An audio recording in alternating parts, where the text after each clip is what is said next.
வணக்கம் மக்களே. நம்ம கார்த்திக் கதையில ஜனவரி 16 என்ன நடக்க போகுது அப்படிங்கறத பத்தி தாங்க இந்த வீடியோல இப்ப நம்ம பார்க்க போறோம். இந்த வீடியோவுக்கு மறக்காம லைக் பண்ணிக்கோங்க. நீங்க லைக் பண்றது தான் எங்களுக்கு அடுத்த வீடியோ போடுறதுக்கு ரொம்பவே இன்ட்ரெஸ்டிங்கா இருக்கும். ஸோ மறக்காம லைக் பண்ணிட்டு இந்த வீடியோவை பாருங்க. ஸோ என்ன நடக்குது அப்படின்னு பாத்துக்கிட்டீங்கன்னா, நம்ம ஹீரோ வந்துட்டு அவங்களுடைய ஒய்ஃபை வீட்டுக்கு கூட்டிட்டு வராங்க. ஈஸ்வரி கோவமா நேரா ஏய் நில்லுடி அங்கே அப்படின்னு சொல்ல ஹீரோயின் அந்த இடத்துல நிக்கிறாங்க. அப்போ ஹீரோயின் கேக்குறாங்க, ஏமா ஏதாவது நான் தப்பு பண்ணனா, எதுக்கு என் மேல இவ்வளவு கோவத்தோட பேசுறீங்க? அதுக்கு ஈஸ்வரி சொல்றாங்க, எவ்வளவு தைரியம் இருந்தா என்கிட்ட அனுமதி கேட்காம அந்த டிரைவர் பைய கூட நீ ஊர் சுத்திட்டு வருவ அப்படின்னு சொல்லி கேட்க.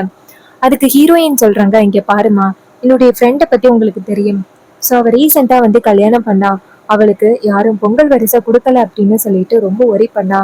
அதனாலதான் நான் போய் அவளுக்கு பொங்கல் வரிசை கொடுக்கறதுக்காக போனேன். சோ தனியா போனா நல்லா இருக்காது அப்படிங்கறதுக்காக இவர் கூட போனேன். அப்பதான் திடீர்னு அங்க வளையல் கடையில பார்த்தேன். எனக்கு வளையல் ரொம்ப பிடிக்கும் அப்படிங்கறது உங்களுக்கு தெரியும். அதான் அவரை வந்து வளையல் வாங்கி தர சொன்னேன். அவரு கையில காசு இல்ல. பட் இருந்தாலும் அவர் எனக்காக வேலை பார்த்து அந்த காசை கொண்டாந்து கொடுத்து வளையல் வாங்கி கொடுத்தாரு. எனக்கு போட முடியல, அதனால அவர் போட்டு கொடுத்தாரு. சோ அத போய் யாரோ உங்ககிட்ட தப்பா சொல்லி இப்படி ஒரு பிரச்சனையும் உண்டாக்குறாங்க. ஏமா இது சித்தி பண்ண வேலை தானே? ஏன் சித்தி உங்களுக்கு ஒரு வேலையே இல்லையா? இந்த மாதிரி எனக்கு பின்னாடி யாரையாவது ஆள் அனுப்பி இந்த மாதிரி அம்மா கிட்ட ஏதாவது போட்டு கொடுத்துக்கிட்டே இருப்பீங்களா?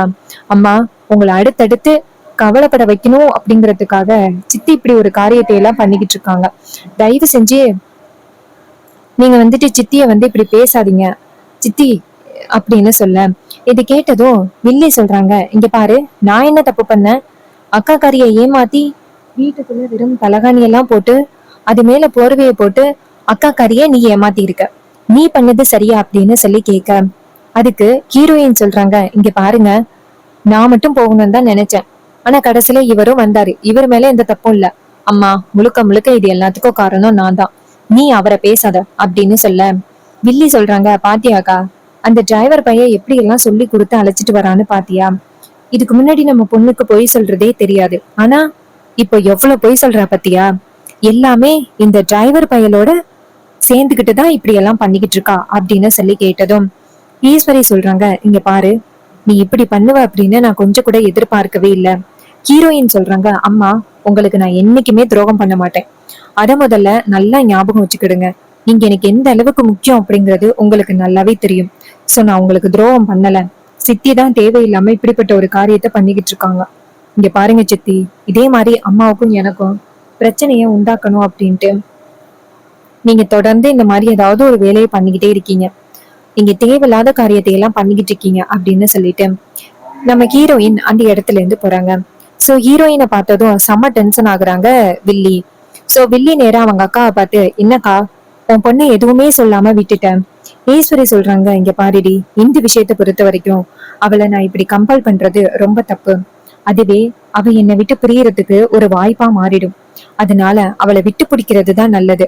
நான் கொஞ்சம் அமைதியா இருக்கேன் அப்படின்னு சொல்ல, உடனே வில்லியும் சரிக்கா என்னமோ சொல்ற அப்படின்னு சொல்லிட்டு வில்லி நினைக்கிறாங்க, அக்கா காரிய பார்த்தா இந்த கொஞ்ச நாள்ல அந்த டிரைவர் பையல மாப்பிள்ளையா ஏத்துப்பா அப்படின்னு தோணுது, விடவே கூடாது அப்படின்னு வில்லி நேரா அவங்க ரூமுக்கு போறாங்க.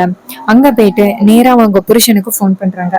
அப்ப வில்லன் போன் அட்டன் பண்ணி சொல்லுமா அப்படின்னு சொல்ல, வில்லி சொல்றாங்க, இங்க பாருங்க, வர வர இங்க நடக்கிறது கொஞ்சம் கூட சரியே இல்லை.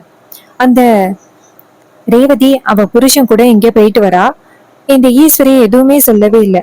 எனக்கு என்னமோ அக்கா காரி அந்த டிரைவர் பையல இன்னும் கொஞ்ச நாள்ல மருமகனா ஏத்துப்பாளோ அப்படின்னு எனக்கு தோணுது. இப்ப என்னங்க பண்றது? அப்பா அவர் சொல்றாரு, ஐயோ அப்படி நடக்கவே கூடாதே. அப்படி மட்டும் நடந்துச்சு அதுக்கப்புறம் நம்மளால எதுவுமே பண்ண முடியாதே. இப்ப என்ன பண்றது அப்படின்னு சொல்லி கேட்க, அதுக்கு வில்லி சொல்றாங்க, இங்க பாருங்க, ரெண்டு பேரையுமே நம்ம பிரிச்சே ஆகணும்.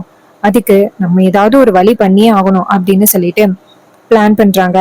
இன்னொரு பக்கம் நம்ம ஹீரோ இருக்காருல்ல, அவரு நேரா அவங்க ஒய்ஃப் கிட்ட போயிட்டு, இங்க பாரு, அத்தை இப்படி பேசினாங்களே அப்படின்னு வருத்தப்படுறியா? எனக்காக நீ வந்து அத்தை கிட்ட பேசுனேன்னு வச்சுக்கேன், இதுவே அத்தைக்கு வந்து பயங்கர கோபத்தை உண்டாக்கும். நீ தயவு செஞ்சு இனிமே அத்தை கிட்ட அப்படி பேசுற வேலையை வச்சுக்காத. ஹீரோயின் சொல்றாங்க, என்னங்க இப்படி சொல்றீங்க? உங்களுக்கு நான் சப்போர்ட் பண்ணாம வேற யாரும் சப்போர்ட் பண்றது? அம்மா அவங்க இஷ்டத்துக்கு பேசுவாங்க. எல்லாத்தையுமே நான் வேடிக்கை பார்த்துக்கிட்டு இருக்க முடியுமா? எனக்கு நீங்க ரொம்ப முக்கியம். சோ உங்களை யாரு பேசினாலும் நான் கண்டிப்பா எதிர்த்து கேட்பேன். அது யாராலையுமே தடுக்க முடியாது அப்படின்னு சொன்னதும் நம்ம ஹீரோ வந்துட்டு ரொம்ப கவலைப்படுறாரு. ரேவதியை எந்த விதத்திலயும் நம்ம சமாதானப்படுத்த முடியாது போலயே அப்படின்ட்டு. அதுக்கப்புறம் நம்ம ஹீரோ நேரா மாடிக்கு போறாரு. அங்க போயிட்டு தீவிரமா யோசனை பண்ணிக்கிட்டு நிக்கிறாரு. எப்படியாவது அத்தைக்கு பாட்டி மேல எந்த தப்பும் இல்லை அப்படிங்கறத நிரூபிக்கணும். அவங்க கிட்ட நம்ம எந்த வகையில நிரூபிக்கிறது அப்படின்னு நம்ம ஹீரோ யோசனை பண்ணிக்கிட்டு இருக்காரு. அப்பதான் அவருக்கு சரவணன் போன் பண்றாங்க. அப்போ போன் அட்டன் பண்ணி, சொல்லுங்க சரவணன். சரவணன் சொல்றாரு, நண்பா எப்படி இருக்க? ரொம்ப நாளா ஆகிட்டு உன்கிட்ட பேசி. வீட்டுல உள்ள பிரச்சனை எல்லாம் சால்வ் ஆகிட்டா? அப்ப ஹீரோ சொல்றாரு, இல்ல சரவணன், இன்னும் பிரச்சனைகள் அப்படியேதான் இருக்கு. இன்னும் அத்தை கிட்ட பாட்டி மேல எந்த தப்பும் இல்லை அப்படிங்கிறத இன்னும் என்னால நிரூபிக்க முடியல. அந்த சண்முகத்தோட போன் இன்னும் என் கையில கிடைக்கல. நானும் முடிஞ்ச அளவுக்கு தேடிக்கிட்டு தான் இருக்கேன். சரவணன் சொல்றாரு, நண்பா நானும் இந்த பக்கம் தேடிக்கிட்டு தான் நண்பா இருக்கேன். அவருடைய போன் எங்க இருக்கு அப்படிங்கறது தெரியல. சோ வேற ஏதாவது க்ளூ கிடைச்சிச்சா? அப்ப ஹீரோ சொல்றாரு, அவர் அந்த கான்ஸ்டபிளா இருந்த நேரத்துல பரமேஸ்வரி அப்படிங்கிற ஒரு பொண்ணு கூட தொடர்புல இருந்திருக்காரு. சோ அவங்களுக்கு ஒருவேளை உண்மை தெரிஞ்சிருக்குமோ அப்படின்னு ஒரு சந்தேகம். சோ அவங்கள பாக்குறதுக்காக தான் நானும் எங்க பார்த்தாலும் தேடுறேன். பட் அவங்கள பத்தின டீட்டெயிலும் எனக்கு கிடைக்கல. இது கேட்டதும் சரவணன் சொல்றாரு, சரி நண்பா நான் பாத்துக்கிறேன். உன்கிட்ட ரொம்ப முக்கியமான ஒரு விஷயத்த சொல்றதுக்காக தான் போன் பண்ணேன். அப்ப ஹீரோ சொல்றாரு, சொல்லு நண்பா, என்ன முக்கியமான விஷயம்? அப்ப அவர் சொல்றாரு, கோவில் கும்பாபிஷேகம் அன்னைக்கு முத நாள் உங்க அம்மா இறந்துட்டாங்கல்ல, அதுக்கு என்ன காரணம் அப்படிங்கிறது இப்போ எனக்கு தெரிஞ்சிருக்கு. சோ அத பத்தி உங்ககிட்ட சொல்றதுக்காக தான் கால் பண்ணேன். இது கேட்டதும் நம்ம ஹீரோ சொல்றாரு, என்னது, அம்மா இறப்புக்கான காரணம் உங்களுக்கு தெரியுமா? அது யாருன்னு சொல்லுங்க, அவங்கள நான் கண்டிப்பா சும்மா விட மாட்டேன். அப்ப சரவணன் சொல்றாரு, அதுக்கு காரணமான 3 ரவுடிகளை நான் பிடிச்சு வச்சிருக்கேன். அவனுங்களை விசாரிக்கிற விதத்துல விசாரிச்சா உண்மையை சொல்லுவாருங்க. நீங்களும் நேர்ல வந்தீங்கன்னா நல்லா இருக்கும். நான் சொல்ற அட்ரஸ்க்கு நீங்க வரீங்களா? அதுக்கு அவரு சொல்றாரு, சரி நண்பா நான் உடனே வரேன். அவனுங்களை பிடிச்சு வச்சிருங்க அப்படின்னு சொன்னதும் சரவணனும் சரி நண்பா அப்படின்னு சொல்லிட்டு போனை கட் பண்ணிட்டு கரெக்டா நேரா நம்ம ஹீரோவும் மயிலும் சேர்ந்து அந்த இடத்துக்கு வராங்க. அப்ப மயில் சொல்றாரு, சகல யார சகல நம்ம பார்க்க வந்திருக்கோம்? அப்ப ஹீரோ சொல்றாரு, என் அம்மா இறப்புக்கு யாரு காரணம் அப்படிங்கறது சரவணன் கண்டுபிடிச்சிட்டாராம். சோ அதை தெரிஞ்சுக்கிறதுக்காக தான் நம்ம இங்க வந்திருக்கோம். அப்ப அவரு சொல்றாரு, நண்பா எவன் காரணமோ அவனை சும்மாவே விடக்கூடாது நண்பா. அவனுக்கு நம்ம சரியான பதிலடி கொடுக்கணும். அப்ப ஹீரோ சொல்றாரு, ஆமா அப்படின்ட்டு அங்க இருந்து போறாங்க. சரவணன் ஒரு 4 ரவுடிகளை கட்டி போட்டு வச்சிருக்காரு. சரவணனை ஹீரோ பார்த்ததும் நண்பா அப்படின்னு சொன்னதும் சரவணன் சொல்றாரு, வா நண்பா, ஆண்டியோட இறப்புக்கு யாரு காரணம் அப்படிங்கிறது இவனுங்க 4 பேருக்கும் தெரியும். இவனுங்க 4 பேரும் யாருக்கிட்டயோ காசு வாங்கிட்டு இப்படி ஒரு காரியத்தை பண்ணிருக்கானுங்க. மயிலு சொல்றாரு, வேற யாரா இருக்கும்? அந்த சிவனாண்டி, முத்துவேல் இல்ல சந்திரா, இவங்க 3 பேர்ல யாராவது ஒருத்தவங்களா இருக்கும். அதுக்கு சரவணன் சொல்றாரு, ஆமா அப்படி இருக்கிறது கூட வாய்ப்பு இருக்கு. ஒருவேளை அது இல்லாம நம்ம கார்த்தியோட பிசினஸ் எனிமீஸா இருந்துச்சுன்னா என்ன பண்றது? சோ நம்ம சரியா விசாரிச்சு முடிவு பண்ணணும்ல. சோ அதுக்குதான் உங்களையும் இங்க வர சொன்னேன் அப்படின்னு சொல்ல ஹீரோவும் சரி அப்படிங்கிறாரு. சரவணன் அந்த 4 பேருக்கிட்டையும் ஆயுதத்தை காமிச்சு, இங்க பாருங்கடா, 4 பேர்ல யாராவது ஒருத்த உண்மையை சொல்லிட்டாலும் நீங்க 4 பேரும் தப்பிச்சுப்பீங்க. அதை விட்டுட்டு உண்மையை சொல்ல முடியாது அப்படின்னு பிடிவாதம் பண்ணீங்க அப்படின்னா அதுக்கப்புறம் நான் யாரு அப்படிங்கிறத காமிக்கிறதுக்கு வரும். இதை கேட்டதும் அந்த 4 பேரும் இங்க பாருங்க, எங்களுக்கு பணம் கொடுத்தாங்க, நாங்க அப்படி பண்ணோம், தயவு செஞ்சு எங்களை விட்டுருங்க அப்படின்னு சொல்ல அதுக்கு அவங்க சொல்றாங்க, இங்க பாரு, உண்மைய சொல்லிட்டேன்னா உனக்கு எந்த ப்ராப்ளமும் இல்ல. இப்போ உண்மைய சொல்ல போறியா இல்லையா அப்படின்னு சொல்லி கேட்க அந்த ரவுடிங்க பயந்துகிட்டே, இங்க பாருங்க, நாங்க உண்மைய சொல்லிடுறோம், தயவு செஞ்சு எங்களை விட்டுருங்க அப்படின்னு சொல்லிட்டு கெஞ்ச அப்ப ஹீரோ சொல்றாரு, உண்மைய சொல்லுங்க அப்படின்னு சொன்னதும் அந்த ரவுடிங்க நேரா ஹீரோவை பார்த்து, இங்க பாருங்கன்னா, உங்க வீட்டுல இருக்காங்களே சந்திரா, அவங்கதான் உங்க அம்மாவை காலி பண்ண சொல்லி என்கிட்ட பணம் கொடுத்தாங்க. உங்க அம்மாவை வெளியில வர வச்சு காலி பண்ணது நாங்க கிடையாது. அவங்கதான் பணம் கொடுத்து செய்ய சொன்னாங்க. உங்க அம்மாவை துரத்திக்கிட்டு போகும் பொழுது திடீர்னு உங்க அம்மா வர்ற கார் மேல விழுந்துட்டாங்க. உங்க அம்மா அப்படிதான் இறந்தாங்க. இது கேட்டதும் நம்ம ஹீரோ செம்ம டென்ஷன் ஆகுறாரு. சரவணன் சொல்றாரு, நண்பா மயிலு சொன்ன மாதிரி இதுக்கு காரணம் அந்த சந்திரா தான் நண்பா, அவங்கள சும்மா விடக்கூடாது அப்படின்னு சொல்ல அப்ப ஹீரோ சொல்றாரு, எங்க அம்மாவோட இறப்புக்கு காரணமான அவங்கள சும்மா விடுவேன் அப்படின்னு நினைச்சீங்களா? இங்க பாருங்க சரவணன், இந்த விஷயத்த பொறுத்த வரைக்கும் நான் பாத்துக்கிறேன். கண்டிப்பா அவங்கள நான் எதுவும் பண்ணிட மாட்டேன். பட் எங்க அம்மா இறந்ததுக்கு காரணமான அவங்கள நான் கண்டிப்பா சித்திரவதை பண்ணாம விட மாட்டேன் அப்படின்னு சொல்லிட்டு ஹீரோ நேரா அந்த 4 ரவுடிங்க கிட்டையும், இங்க பாருங்க, இந்த மாதிரி மறுபடியும் யாருக்கிட்டையும் காசு வாங்கிட்டு இப்படி ஒரு தப்பான வேலையை பண்ணணும் அப்படின்னு என்னைக்குமே யோசிக்காதீங்க. அந்த ரவுடிங்களை பார்த்து நேரா சரவணன் கிட்ட, இங்க பாருங்க, இவங்கள சும்மா விடாதீங்க அப்படின்னு சொல்லிட்டு அந்த இடத்துல இருந்து நம்ம ஹீரோ நேரா வீட்டுக்கு வராரு. அங்க வில்லி வந்துட்டு ரொம்ப ஹாப்பியா மாடியில நின்னு போன் பேசிக்கிட்டு இருக்காங்க. மயிலி நேரா ஹீரோவை பார்த்துட்டு, பாத்தீங்களா சகல, எவ்வளவு பெரிய விஷயத்த பண்ணிட்டு ஒண்ணுமே தெரியாதவங்க மாதிரி மாடியில போய் நின்னு எவ்வளவு ஜாலியா போன் பேசிக்கிட்டு இருக்காங்க பத்தியா? ஒண்ணுமே எந்த வித தப்பும் அறியாதவங்க உங்க அம்மா, பட் அவங்கள போயிட்டு இப்படி காலி பண்ணிருக்காங்களே அப்படின்னு சொல்ல, அப்ப ஹீரோ சொல்றாரு, ஆமா, இவங்களுக்கு கண்டிப்பா நம்ம தண்டனையை கொடுத்தே ஆகணும். என் அம்மாவோட இறப்புக்கு காரணமான இவங்கள நான் சும்மா விட மாட்டேன் அப்படின்னு சொல்லிட்டு ஹீரோ நேரா மாடிக்கு போறாரு. அங்க போயிட்டு நேரா அந்த வில்லிய, ஏய் சந்திரா அப்படின்னு சொல்ல, சந்திரா திரும்பி பார்த்து, எவ்வளவு தைரியம் இருந்தா என் பேரை சொல்லுவ அப்படின்னு கொஞ்சம் சொல்லி கேட்க, ஹீரோ டக்குன்னு சந்திராவா படான்னு ஓங்கி அறையிறாரு. சந்திரா அதிர்ச்சியாகி, ஏய் எவ்வளவு தைரியம் இருந்தா என் மேல கை வைப்ப, நான் உன்னை சும்மா விட மாட்டேன், அக்கா காரி கிட்ட போயிட்டு இப்பவே சொல்றான்டா அப்படின்னு சொல்ல, ஹீரோ சொல்றாரு, போய் சொல்லு, என் அம்மா இறந்ததுக்கு காரணமான ஒன்ன இவ்வளவு நாள் சும்மா விட்டு வச்சிருக்கனே என்னுடைய தப்புதான் அப்படின்னு சொன்னதும் வில்லி ரொம்ப ஷாக் ஆகுறாங்க. ஏய் என்ன சொல்ற, நீ சொல்றதுக்கும் எனக்கும் எந்தவித சம்பந்தமும் இல்ல அப்படின்னு சொல்ல, அப்ப ஹீரோ சொல்றாரு, இங்க பாரு, நான் கண்டிப்பா உன்னை சும்மா விட மாட்டேன். எங்க அம்மா எந்தவித தப்பும் அறியாதவங்க, அவங்கள போயிட்டு அப்படி ஒரு காரியத்தை பண்றதுக்கு உனக்கு எப்படிதான் மனசு வந்துச்சோ தெரியல. என் வாழ்க்கையில டோட்டலா அடியோட வெறுக்கிறது நீதான் அப்படின்னு சொல்லிட்டு பயங்கர கோபத்தோட பேசுறாங்க.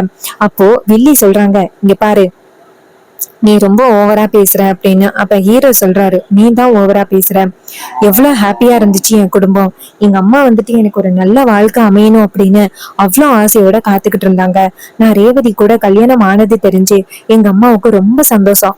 ஆனா எங்க அம்மாவை நீ காலி பண்ணிட்டியல்ல, எங்க அம்மா ஒரு தப்பும் அறியாதவங்க, எனக்காக அவங்க இப்படி ஒரு முடிவு எடுத்திருக்காங்க, அவங்க அப்படி ஒரு முடிவு எடுத்ததுக்கு முக்கிய காரணமே நீதான் அப்படின்னு சொல்லிட்டு ஹீரோ பயங்கர கோபத்தோட பேச, அப்ப வில்லி வந்துட்டு ரொம்ப அதிர்ச்சி ஆகுறாங்க.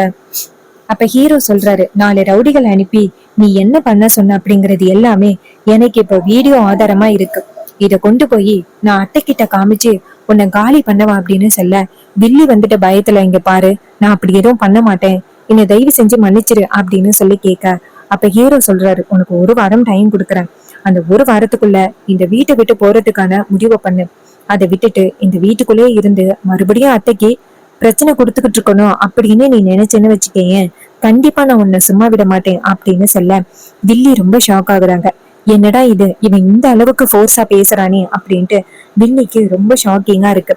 அப்ப ஹீரோ நேரா வந்ததோட மயிலு கேக்குறாரு, என்ன சகல, அவங்கள எதுவுமே சொல்லாம வந்துட்டீங்களா அப்படின்னு சொல்லி கேட்க, அப்ப ஹீரோ சொல்றாரு, அவங்கள நான் என்ன பேசுறது, அவங்க பண்ணது ரொம்ப தப்புதான், ஆனா இருந்தாலும் அவங்கள இப்போதைக்கு நான் சும்மா விடுறேன். ஏன்னா அத்தைக்கு அவங்க எப்படிப்பட்டவங்க அப்படிங்கறத நிரூபிக்கிறோம், அதுக்கப்புறம் தான் நான் இத பேசலாம் அப்படின்னு சொன்னதும் அவரும் சரிங்க சகல அப்படின்னு சொல்லிட்டு ரொம்ப ஒரி பண்றாங்க. தன்னுடைய அம்மா இறந்ததுக்கு காரணமானவங்கள எந்தவித தண்டனையும் கொடுக்காம அவங்கள பாவம்னு நினைக்கிறீங்களே, அதான் சகல நீங்க அப்படின்னு சொல்லிட்டு அவரு ரொம்ப ஒரி பண்றாரு. அப்ப நம்ம ஹீரோ சொல்றாரு, பரவாயில்ல இருக்கட்டும், யாராருக்கு என்னென்ன நடக்கணும்னு இருக்கோ அதானே நடக்கும். எங்க அம்மா இறந்தது வந்துட்டு அவங்களா எடுத்த முடிவு, பட் அந்த முடிவை எடுக்க வச்சது இவங்கதான். கண்டிப்பா இவங்கள நான் சும்மா விட மாட்டேன் அப்படின்னு சொல்லிட்டு ஹீரோ சொல்றாரு. இதை கேட்டதும் சகலையும், சரிங்க சகல, ஒரி பண்ணாதீங்க, நாங்க எல்லாருமே கூடவே இருக்கோம் அப்படின்னு சொல்ல, ஹீரோவும் சரி அப்படின்னு சொல்றாரு. சோ இந்த கதை உங்களுக்கு பிடிச்சிருக்கா? இந்த கதை பிடிச்சிருந்துச்சுன்னா இந்த வீடியோவுக்கு மறக்காம லைக் பண்ணிக்கோங்க. நீங்க லைக் பண்றதுதான் எங்களுக்கு அடுத்த வீடியோ போடுறதுக்கு ரொம்பவே இன்ட்ரெஸ்டிங்கா இருக்கும். சோ மறக்காம லைக் பண்ணிட்டு இந்த வீடியோவை பாருங்க. நீங்க பாத்துக்கிட்டு இருக்க இந்த ஹேம்பர் வந்துட்டு ஜஸ்ட் 99 ருபீஸ் மட்டும் தாங்க. உங்களுக்கு இந்த 99 ருபீஸ் ஆஃபர் வேணும் அப்படின்னா மறக்காம கமெண்ட்ல ஆர்டர் பண்ணுங்க. இதே மாதிரி இன்னுமே நிறைய ஆஃபர்ஸ அடுத்தடுத்த வீடியோல பார்க்கலாம். சோ இது வரைக்கும் ஆர்டர் பண்ணவங்க எல்லாருக்குமே ரொம்ப நன்றிங்க. சோ இதே மாதிரி கண்டினியூஸா உங்களோட ஆதரவு கொடுங்க. தேங்க்யூ ஃபார் வாட்சிங்.